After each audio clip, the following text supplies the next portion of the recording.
Hello, look, here's the hood on my 32. I have put out the video with the hood props, and it prompted me to think about what to do to hold the hood down. And I'd sort of got an idea in my mind, and I've come out and tried it, and it seems to work. So this is probably what I'm going to do. You might be able to see right at the back a little spring there, look. So this just gives the hood some resistance. It tends to want it to come down, and I'll just show you how I did it.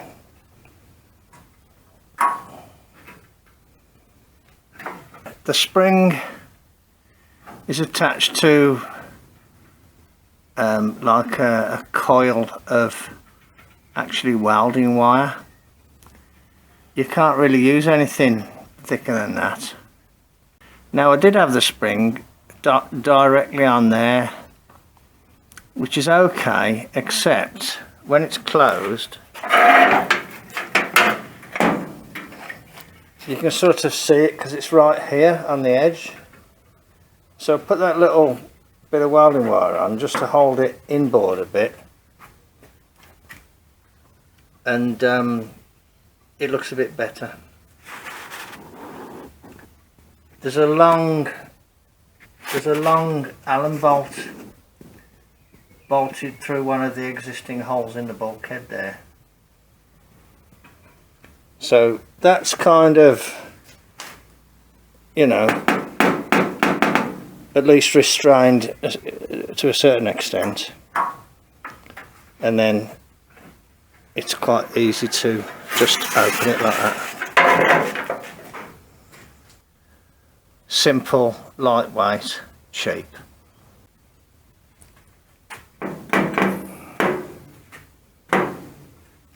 This side doesn't fit, so I have reshaped this. I need to put a bit of a bend in the hood. Let's see if I can do it. I'm going to just grab it both ends and kind of give it a bit of a twist.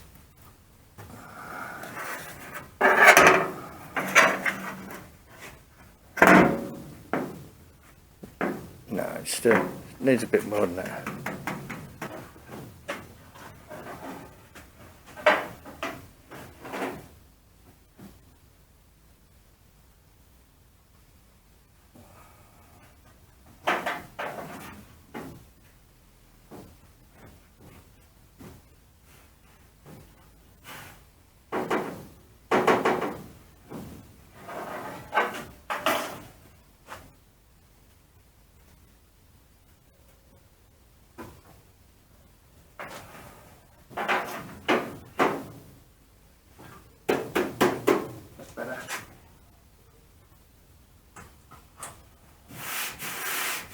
That's better.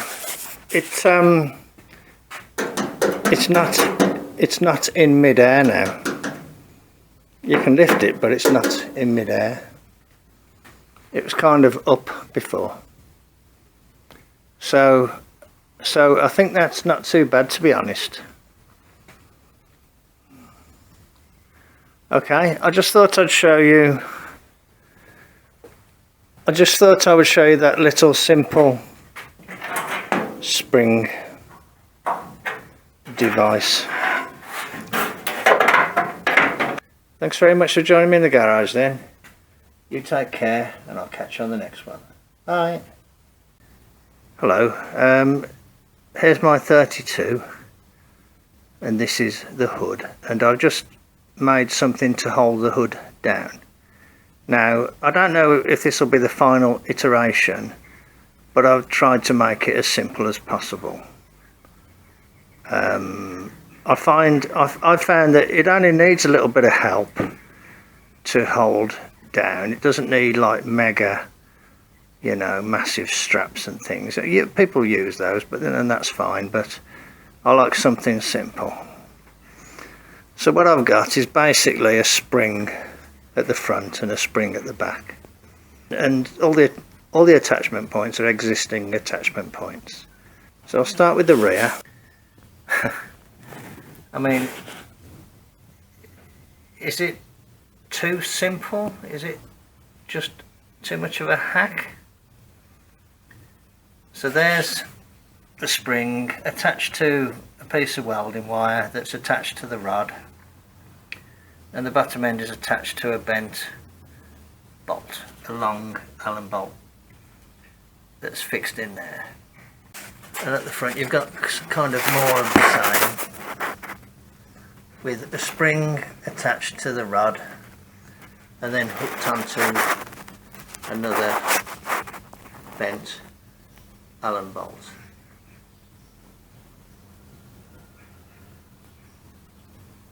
So I'll open it up and show you some more.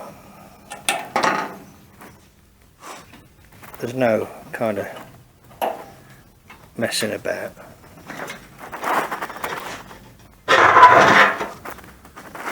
So there's the hood prop. Still really pleased with the hood prop. As I've been doing this job, I've been putting the hood up, putting the hood down, putting the hood up, putting the hood down, and having this prop here has been great.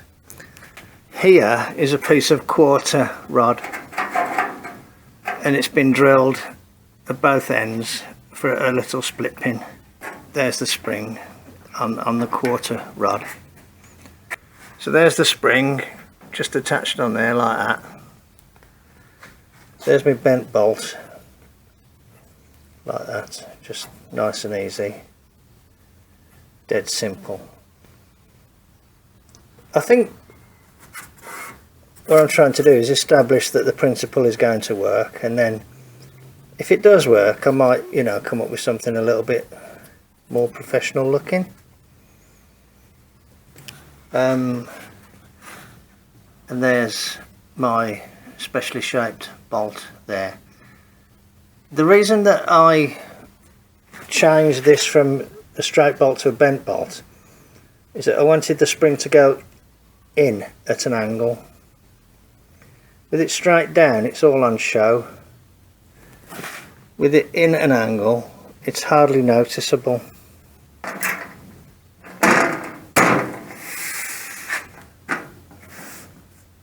So then it closes like that, and you just hook the thing on there. That's it. And you just hook the thing on there, and that's it. You can't get much simpler than that, can you, really? Okay.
Better. That's better, a little bit more out of sight, look. So just as a casual observer now, you can't even see that front one. And the rear one's hidden away a little bit more because it's further inboard. Well, you know, it's kind of sunken back a bit. I think that's okay, to be honest. Two little springs, of which I've got quite a few. easy to hook on.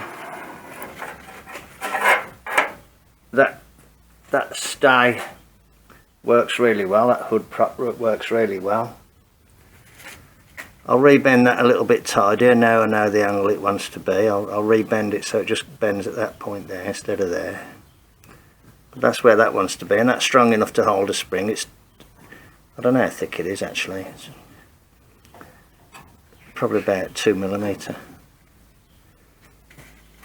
And this one's a bit stronger than it needs to be. I might remake that in a 2mm material. I might, if I do remake that, I might just mount it slightly higher. But that holds that pretty well now.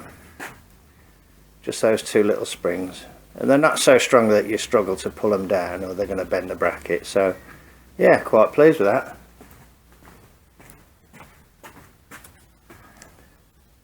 Looks alright. Okay. Thanks a lot then, I'll catch you on the next one. Bye.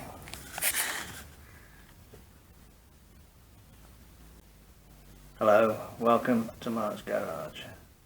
I'm sitting in my chair of contemplation and looking at my hood. And I feel as if I've just reached the last iteration on the latches, so I'll show you how I've done it. Here are the tools of the trade: cardboard, scissors, nuts, bolts, a dart that makes a good scriber, a marker pen, a pair of pliers, and here's the hood latch down, and you can see, well, you can't see very much, which is what I wanted. So if you're looking from this angle, you can't see anything there, and you can just see something there, but not very much. So there's a spring coming down onto a metal bracket that's bolted on to where the grill shell fits to the radiator. And here is another bracket and a spring hooked over that hood prop rod and just hooked onto a piece on the bracket. Nice, and it kind of nudges in that corner and rests against the corner of the firewall. So you can reach under here, unhook that, unhook this, nice and easy, and then the hood just lifts up. Then you can bring that prop back to about a comfy place there. So that spring is just hooked around the rod. That spring is hooked around a shortened piece of rod which has got a split pin. Drilled and put a split pin in there just to retain it in the right place. Okay, so there's a bracket, nice and easy shape. Little bit of a fork end there, look to hook the spring over. There's that one done with a similar end there to hook the spring over. Job done. So just put it down, grab the spring, locate the thing with your other finger so you know where you're heading for, and hook it on. There's your spring, there's your bracket. Hook on, dead easy, feels good actually. Feels natural, you know. And like I say, it's not particularly visible from a standing height outside. Okay, right. Thanks very much for joining me in the garage then. Take care and I'll catch you later. Bye.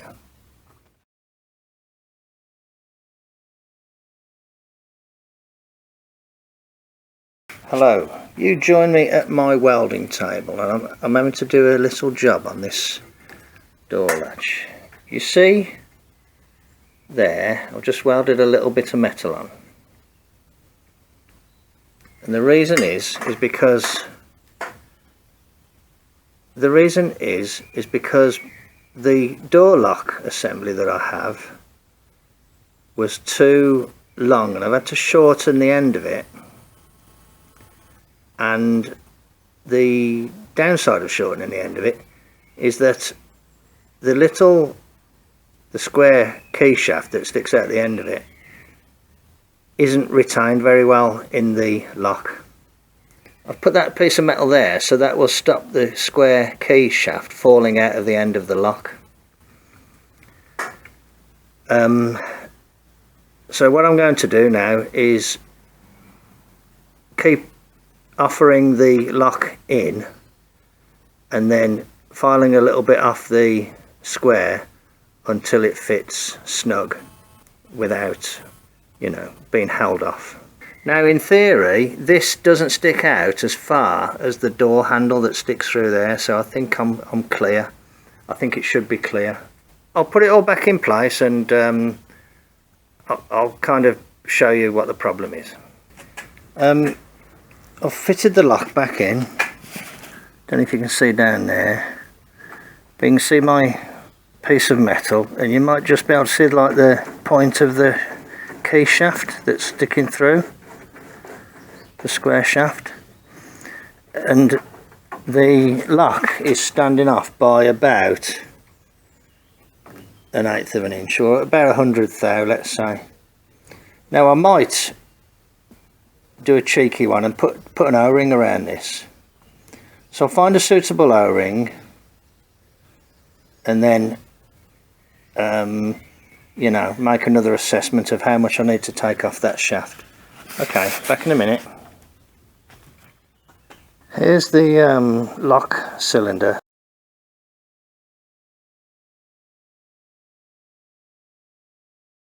I took it out and I've took it over to the grinder and I've kind of shortened this down a bit.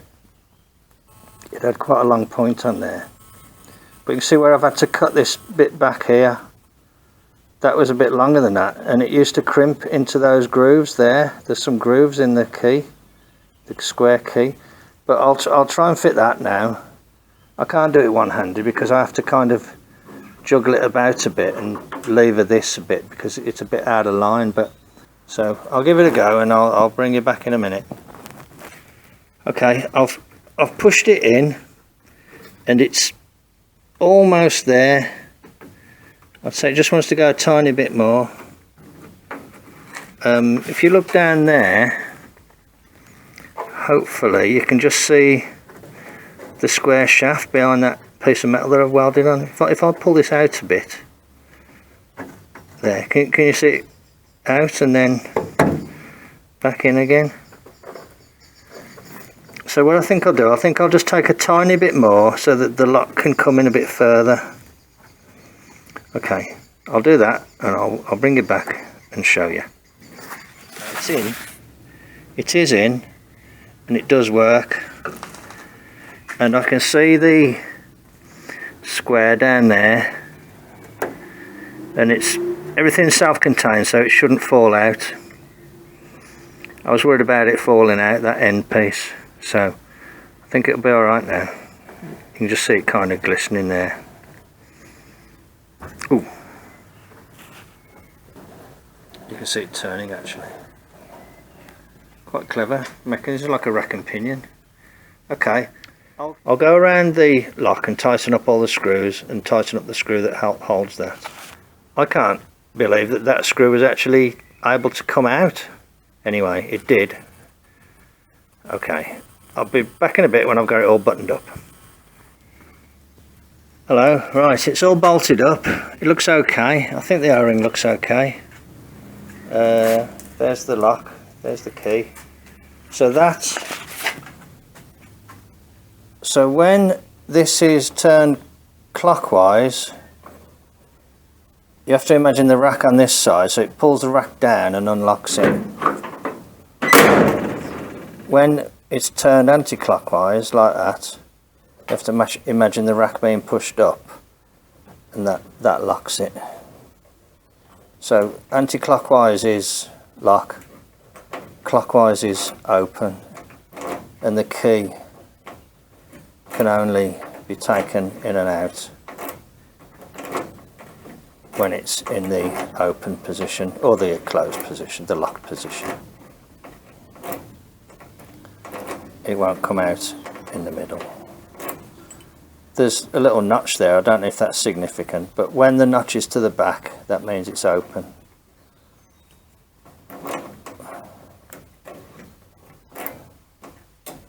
Right, I've just turned that way, so that's locked now. Oh, you can open it from the inside when it's locked, that's interesting. And I think you can probably still slam it when it's locked as well. Yeah. Yeah, you can slam it when it's locked as well. You just can't open it from the inside, from the outside. So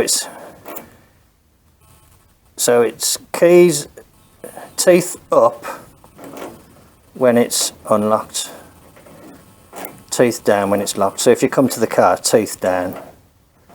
So I heard Cold War Motors going on about teeth up and teeth down. I didn't know there was like a convention, but that's it. It's teeth down when you come to it and it's locked and you got to unlock it. So that's pretty neat. Okay, so that's all working really well. Jolly good. Yeah, it's a shame I had to modify that that lock. Typical repro. Maybe it fits in, you know, other years. So what I need to do now is put these keys where I'll be able to find them and leave it in the unlocked position. Okay, I'll go do a little bit of hammer and dolly there. Can you see where it's been kind of gemmied there? Look, a little bit of a gemmy mark there. Might just get a little bit of a, give it a bit of a tappy tap tap. Okay, anyway, there's a job well done. Okay, that was only supposed to be a quickie. It ended up quite a big job. Okay, aren't they all though, eh? Righto then, thanks a lot then, I'll catch you on the next one. Bye.